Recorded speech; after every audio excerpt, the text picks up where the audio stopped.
Centro Educacional Prisma, ligando você ao conhecimento.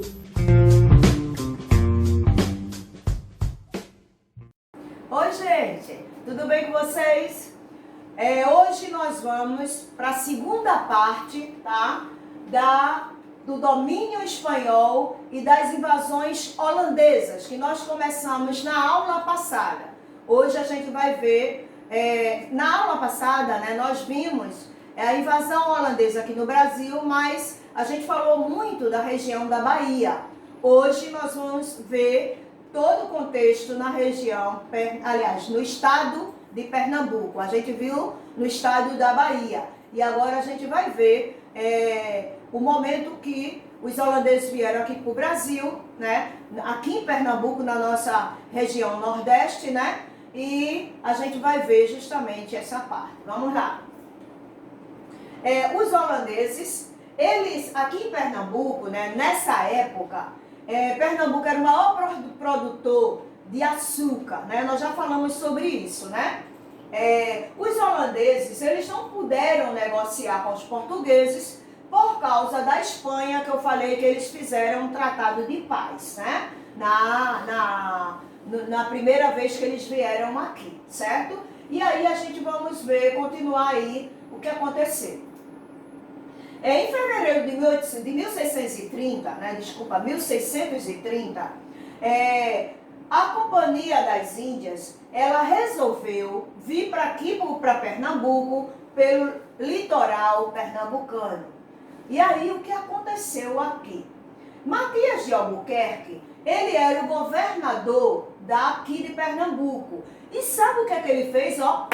Fugiu para o Arraial do Bom Jesus, o interior. Levou um grupo com ele e lá ele fundou o Arraial do Bom Jesus.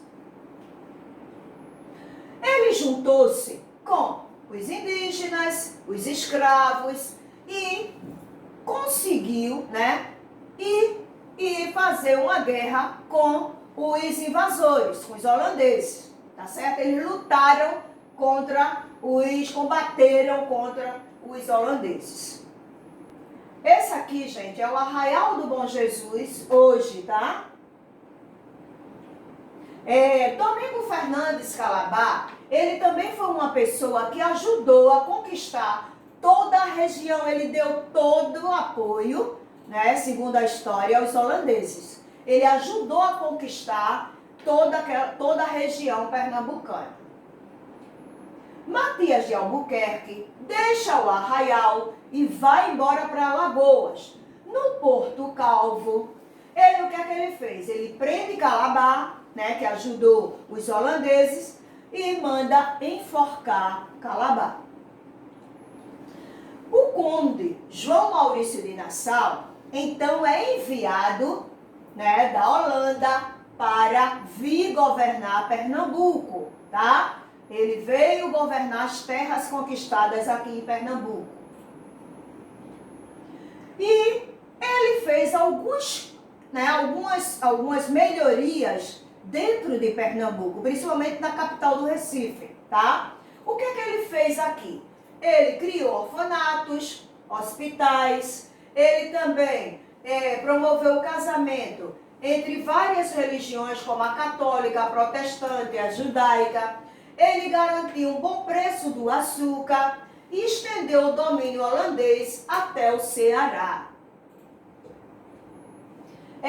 O Recife, durante esse período, né, da Holanda aqui, né, do controle do governo de Maurício de Nassau, o Recife ele ficou conhecido como Mauristad, ou seja, cidade Maurícia, justamente por causa do nome dele. Inclusive, gente, hoje nós vemos a Faculdade Maurício de Nassau, né? E tem outros, né, pontes, que eu vou mostrar aqui algumas para vocês, que foi justamente desse período. E é por isso que muita gente traz o Maurício de Nassau, né, como ídolo, né, revolucionário da época que beneficiou Pernambuco, sim.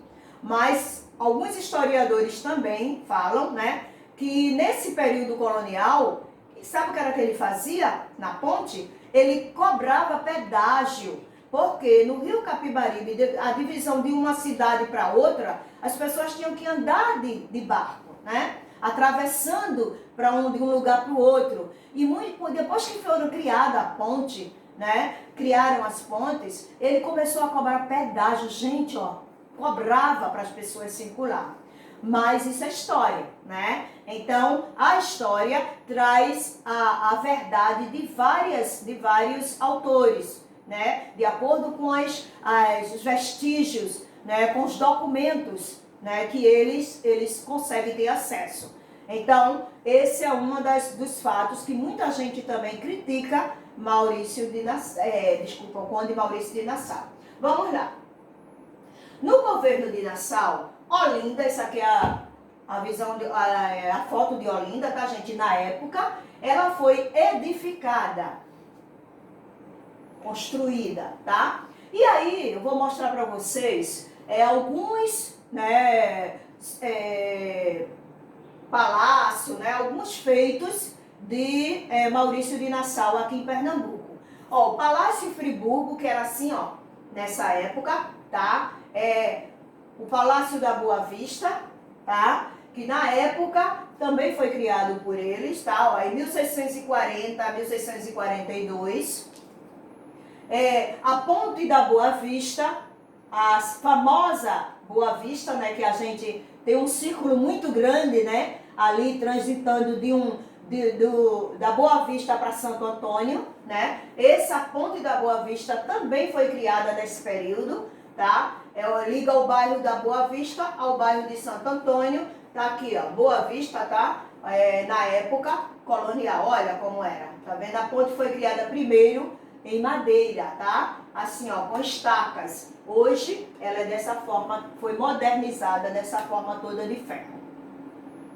Em 1640, aqui também continua a visão, né, já melhorada da Boa Vista. Em 1640, Portugal ela assina um tratado de paz, descontente por causa dos juros altos que a Holanda cobrava, né, e dos grandes empréstimos. Nassau resolveu voltar, né, para a Holanda, tá? Ele volta em 1644. E aí o que acontece? Vamos lá. É reiniciada aí a luta contra o domínio holandês. Se juntam os portugueses, os brasileiros, os brancos, os indígenas, todo mundo se junta insatisfeito com o domínio holandês aqui em Pernambuco e promove a insurreição pernambucana, que vai de 1645 até 1654, quando os holandeses são expulsos daqui. Vamos lá, o que aconteceu? Quem foram os principais líderes da insurreição pernambucana, dessa revolta? João Fernandes Vieira, André Vidal de Negreiros, Henrique Dias, Martins Soares Moreno, Felipe Camarão. Esses dois, um era indígena, o outro era descendente de escravos, tá? Todo mundo se juntou, esses líderes todos, para promover a insurreição aqui em Pernambuco. Vamos ver um pouco dessa insurreição. O principal enfrentamento dessa insurreição foi no Monte das Tabocas, tá? Mas os holandeses foram derrotados. E aí veio a Batalha dos Montes dos Guararapes. Foram 2 momentos de batalha. Foi em 1648, em abril, 19 de abril de 1648, a primeira batalha, os holandeses foram derrotados. Aí veio a segunda batalha, em 19 de fevereiro, um ano depois, de 1649, os holandeses tentaram romper o bloqueio que estava aqui dentro do Recife, mas eles foram também derrotados. E aí, as terras brasileiras que estavam na mão, nesse momento, dos holandeses, volta para a mão do Brasil. André Vidal de Negreiros foi um dos, né, que em 1654, ele entra em Pernambuco e para a capitulação justamente dessas terras e essa transmissão, e volta no caso, o domínio, né, para a mão dos portugueses novamente, tá? E aí os holandeses vão embora em 1654. E aí a gente termina essa parte, tá, dos domínios holandeses aqui no Brasil, tá certo?